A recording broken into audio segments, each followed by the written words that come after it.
আচ্ছা, আপনারা কি কখনো এরকম হোয়াইট গ্রেভি দিয়ে পনিরের তরকারি কোনো দিন ট্রাই করেছেন?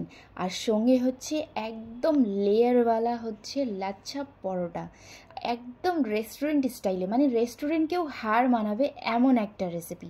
তো আজকে আমি আপনাদের সঙ্গে একটা নয় দুটো রেসিপি শেয়ার করব, পনির ইয়াখনি আর হচ্ছে রেস্টুরেন্ট স্টাইলে লাচ্ছা পরোটা। রেসিপিটা কিন্তু খুবই ইজি, দেখে হয়তো মনে হবে যে কতটা মানে এটা রেসিপিটা অনেকটাই বেশি ঝামেলার হবে, কিন্তু একদমই না। একদম ইজি একটা রেসিপি, আর একদম অল্প সময়ে কিন্তু এই রেসিপিটা রেডি হয়ে যায়। তো চলুন রেসিপিটা শুরু করা যাক। তো প্রথমে আমি এখানে একটা বাটির মধ্যে 10টা থেকে 11টার মতো নিয়েছি কাজু। সেটাকে একদম ফুটন্ত গরম জলে কিন্তু 5 থেকে 7 মিনিট ভিজিয়ে রাখতে হবে। এদিকে একটা স্পেশাল মশলা হবে, যেটার জন্য 1 চামচ জিরা, 1 চামচ ধনে, একটা দারুচিনি, একটা বড় এলাচ, 1 চামচ সৌঁফ, তারপরে হচ্ছে আপনার একটা বড় এলাচ, আর হচ্ছে সাদা গোলমরিচ। আমি সাদা গোলমরিচ দিয়েছি, আপনারা কালো গোলমরিচটাও দিতে পারেন। এগুলোকে ভালোভাবে একদম হালকা হিটে 3 থেকে 4 মিনিট ভেজে নেওয়ার পর বড় এলাচের ভেতরের যে দানা আছে সেটা নিতে হবে, আর খোসাটা ফেলে দিয়ে ঠান্ডা করে মিক্সির জারে কিন্তু একদম আধ ভাঙা করে মানে এটাকে গুঁড়ো করতে হবে। পুরো ফাইন পেস্ট করবেন না, না হলে পনিরের কালারটা কিন্তু একদমই চেঞ্জ হয়ে যাবে, হোয়াইট থাকবে না। এদিকে লাচ্ছা পরোটার জন্য 2 কাপ নিয়েছি লাল আটা আর 2 কাপ ময়দা। অল্প একটু লবণ দিয়ে মানে নর্মাল একটা জল দিয়ে আমি এটাকে একদম সফট করে একটা ডো রেডি করে নিব।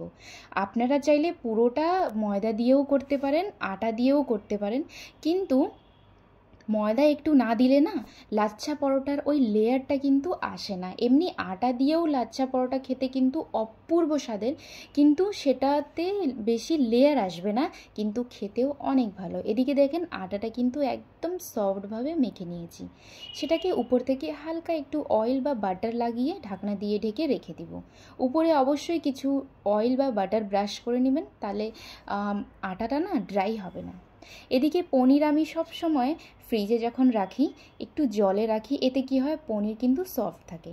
আজকে পনিরটা না একটু অন্যরকমভাবে কাটবো, আশা করি আপনাদের কাছে ভালো লাগবে। আপনারা এটা ট্রাই করতে পারেন। এই কাটাটা দেখেন, একদম এইভাবে প্রথমে লম্বা লম্বা করে পনিরটাকে কেটে নিয়ে একদম এরকমভাবে কাটবেন, যেরকমভাবে আমি স্ক্রিনে দেখাচ্ছি। মানে শেপটা হবে একদম ট্রাইঅ্যাঙ্গেল। দেখতে কত সুন্দর লাগছে না?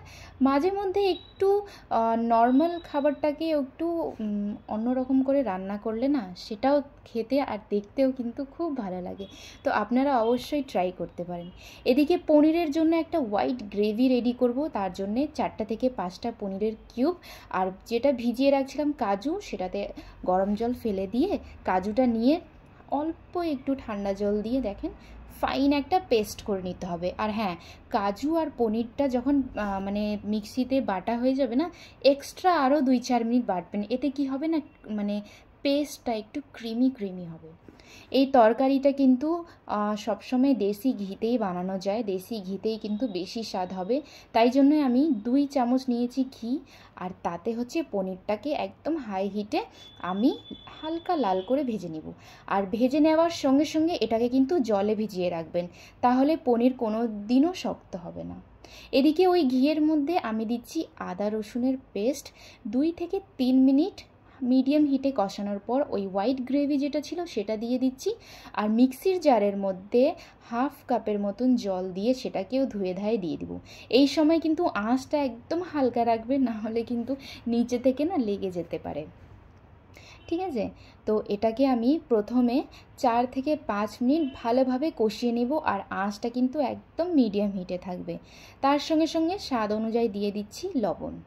দেখেন গ্রেভিটা কিন্তু একদম হোয়াইট থাকবে।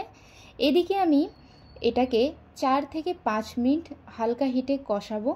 তারপরে একটা বাটির মধ্যে একদম ফ্রেশ দই নিতে হবে, ঠিক আছে? সেটাকে আমি 4 চামচের মতো নিয়েছি, আর 1 চামচ দিচ্ছি চিনি, কারণ দইটা টক আছে, অবশ্যই চিনি দিতে হবে, তাহলে একটু সব টেস্টটা একটু ব্যালেন্স হয়ে যাবে। ভালোভাবে ফেটিয়ে নেওয়ার পর এটাকে কড়াইয়ের আঁচটা কিন্তু একদম হাই হিট করে তারপরে দইটা অ্যাড করবেন এক হাত দিয়ে, আর এক হাত দিয়ে কন্টিনিউয়াসলি এটাকে চালাইতে হবে, আর আঁচটা কিন্তু থাকবে একদম হাই হিটে।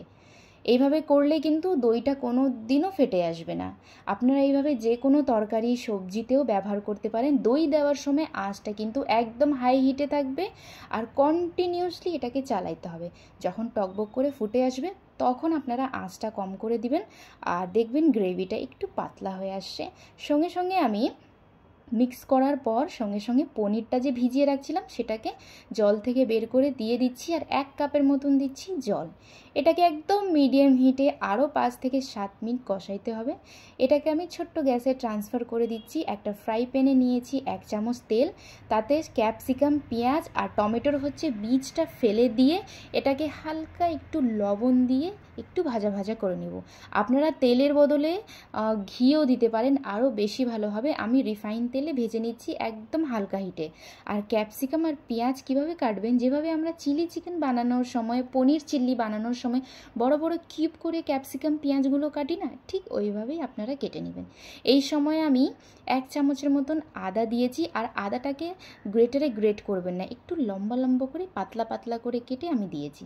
যখন ভাজা হয়ে যাবে সেটাকে আমি পনিরের সঙ্গে অ্যাড করে দিব।